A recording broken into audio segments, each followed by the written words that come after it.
بہت زیادہ ہو گیا ہے، اور ہمارے علماء کرام نے خاص طور سے ابھی مولانا نسیم اختر ندوی صاحب نے بڑی قیمتی اور اہم باتیں ہمارے سامنے رکھی ہیں۔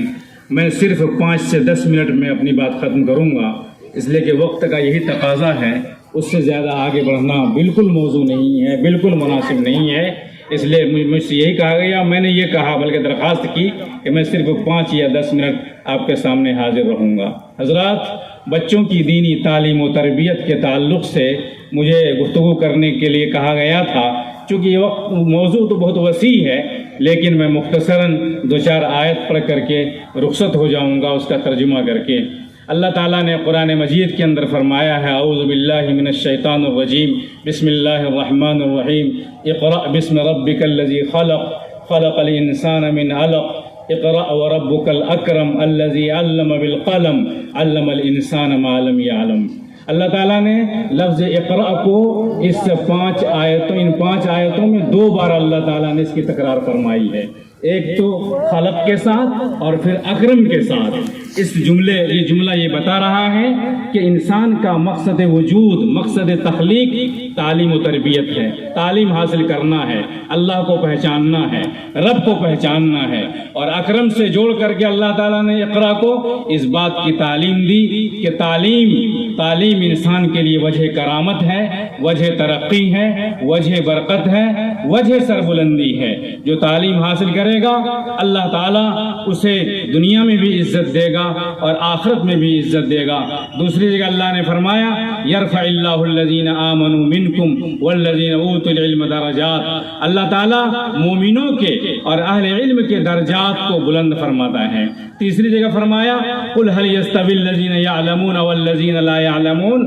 آپ فرما دیجئے کہ کیا جاننے والے اور نہ جاننے والے برابر ہو سکتے ہیں؟ انبیاء کرام میں 2 نبی بہت ہی برگزیدہ جلیل القدر، آپ ان کا نام سنتے ہیں، بار بار آپ نے نام سنا ہے۔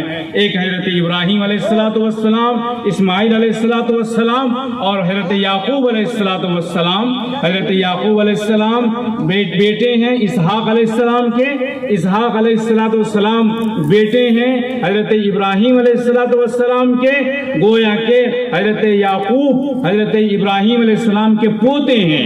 ابراہیم و یعقوب نے جو نصیحت کی ہے، جو بات کی ہے اپنے بچوں کے لیے، وہ میں آپ کے سامنے رکھتا ہوں۔ آپ جانتے ہیں کہ نیک عمل کے بعد اللہ تعالیٰ دعا قبول کرتا ہے، نماز کے بعد دعا قبول ہوتی ہے، اور روزے کے بعد دعا قبول ہوتی ہے، حج کے بعد دعا قبول ہوتی ہے، اور اسی طریقے سے کار خیر کے بعد دعا قبول ہوتی ہے۔ جب کعبہ کی تعمیر مکمل ہوئی تو حضرت ابراہیم علیہ السلام نے جو دعا فرمائی تھی وہ یہ دعا فرمائی تھی، ربنا تقبل منا انک انت السمیع العلیم، ربنا وجعلنا مسلمین لک ربنا وجعلنا مسلمین لک ومن ذریتنا امتا مسلمتا لک۔ انہوں نے کعبہ کی تعمیر کے بعد، ایک اچھی تعمیر کے بعد، کعبہ کو مکمل کرنے کے بعد جو دعا کے قبول ہونے کی گھڑی تھی، اس دعا کا جو آخری جملہ تھا یہ فرمایا تھا، اے اللہ تعالیٰ مجھے ایک مسلمان ذریت عطا فرما، اولاد عطا فرما۔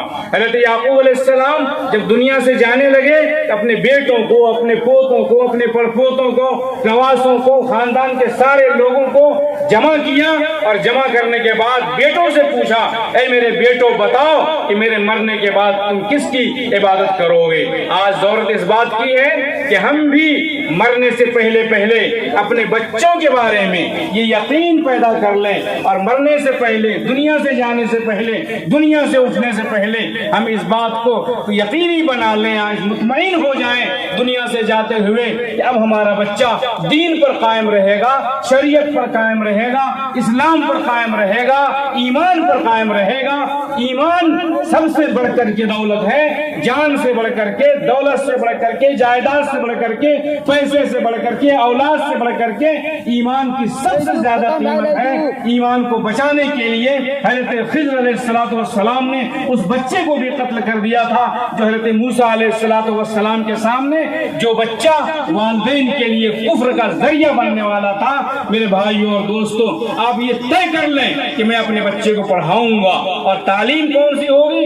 علم دین کی تعلیم ہوگی۔ قرآن مجید کے اندر جہاں بھی تعلیم کا مطلق حکم آیا ہے علم دین ہی مراد ہے، علم دین ہی مراد ہے، قرآن کا علم ہے، حدیث کا علم ہے، شریعت کا علم ہے، معرفت خداوندی کا علم ہے، اللہ کو پہچاننے کا علم ہے۔ یہ علم ہے جس کے بارے میں اللہ تعالیٰ نے قرآن میں اور محمد صلی اللہ علیہ وسلم نے اپنی حدیث میں حکم دیا ہے۔ شاعر مشرق علامہ اقبال نے کہا تھا، اپنے خالق کو نہ پہچانے تو محتاج ملوک، اور پہچانے تو ہیں تیرے گدا دارا و جم، دل کی آزادی شہنشاہی شکم سامان موت، فیصلہ تیرا تیرے ہاتھوں میں ہے، دل یا سقم۔ اور مغربی تعلیم کے بارے میں علامہ اقبال نے کہا تھا، مغربی تہذیب، مغربی تعلیم کے بارے میں انہوں نے فرمایا تھا، مغربی علوم کے سمندر میں غوطہ لگانے والے زبان کو صاف ہو جاتی ہے، دل طاہر نہیں ہوتا۔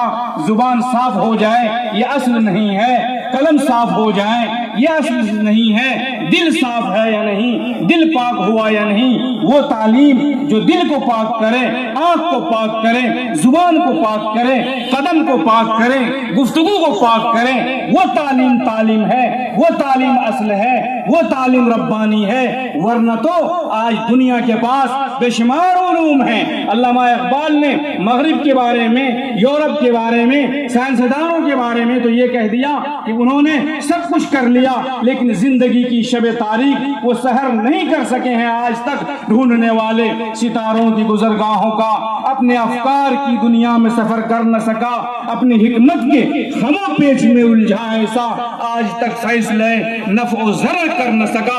دارالعلوم کے گیٹ پر جو شعر لکھا ہوا ہے وہ شعر یہ ہے، پگھلنا علم کی خاطر مثال شمع زیبا ہے، بغیر اس کے نہیں پہچان سکتے ہم خدا کیا ہے۔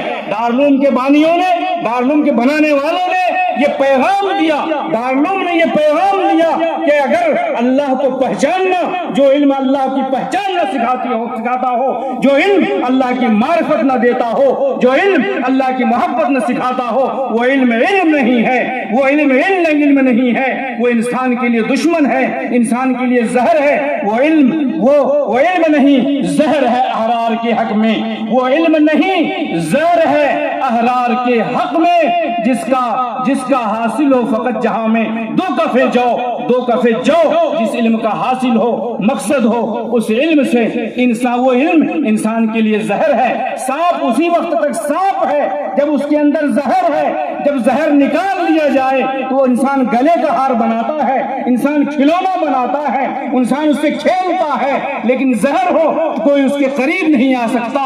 وہ علم جو انسان کے دلوں سے جذبہ حریت و آزادی کو چھین لے، وہ علم جو اللہ کی معرفت کو چھین لے، وہ علم اللہ کے حکم کی بالادستی کو تسلیم نہ کرواتا ہو، وہ علم نہیں ہے، وہ گویا کہ علم کی حمیت، غیرت، وہ علم جو دین کی غیرت نکال دے، حمیت نکال دے۔ آج بچوں کو آپ پشت کے اوپر پشتانہ ڈال کر کے اور اس کے اوپر بیل ڈال کر کے اور سوٹ بوٹ کے ساتھ، پینٹ شرٹ کے ساتھ جب آپ بھیجتے ہیں، جو بچہ ابھی دودھ پی رہا ہے، آپ کو معلوم ہے جس زمین کے اندر، جس پودے کے اندر جڑ میں کھاد دیا جاتا ہے، وہ کھاد ہرا بھرا ہو کر کے اوپر نظر آتی ہے۔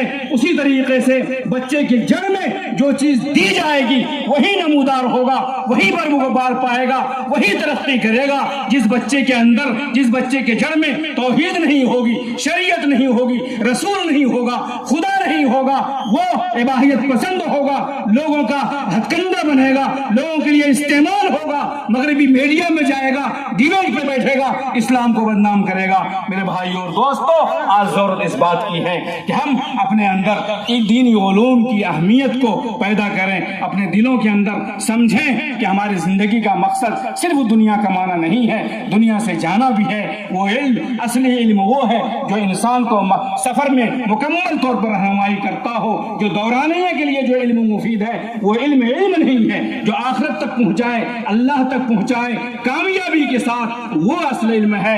اللہ تعالی ہم سبوں کو ایسے علم حاصل کرنے کی توفیق عطا فرمائے۔ اللہ تعالی ہمیں علم کی حقیقت کو سمجھائے۔ وآخر دعوانا ان الحمدللہ رب العالمین۔